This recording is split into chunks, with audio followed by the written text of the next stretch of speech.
Almost a year after its opening, the city-sanctioned homeless campground on Madison's Far East Side is doing what it was designed to do. It provides small, warm shelters for dozens of people. But there's more than meets the eye to some of the people who temporarily call it home. Our Braden Ross spoke with one of those residents about their concerns. From the outside of Dairy Drive, a homeless shelter the city of Madison built appears to serve its purpose. But some of the people inside see something else. There's just been a lot of broken promises. Christian moved into a Dairy Drive tiny home in May, about 5 months after it first opened.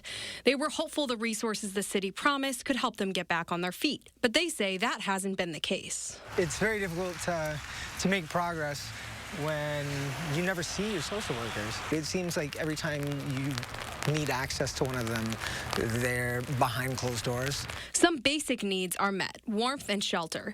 But Christian says there are plenty of other needs not being met, like a lack of a dedicated internet connection and some security issues. I don't think that people really have what they need.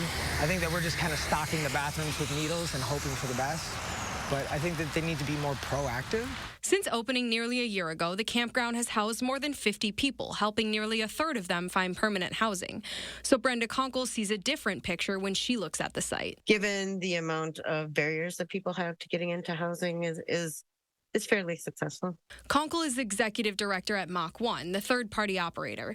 She says she recognizes some of the issues Christian raises, but they're hard to solve with the resources at hand. You know, it's very different than anything that's ever been done in the city before. So, you know, it's not all, rainbows and unicorns all the time. Christian says they believe the staff at Dairy Drive has good intentions, but that doesn't change the issues they see. The people who work at Dairy Drive want the best for the residents there. But they're fighting a losing battle. If we were doing what we could be doing with it, I'd be proud of it. I think that there's definitely potential there. For News 3 Now, I'm Braden Ross.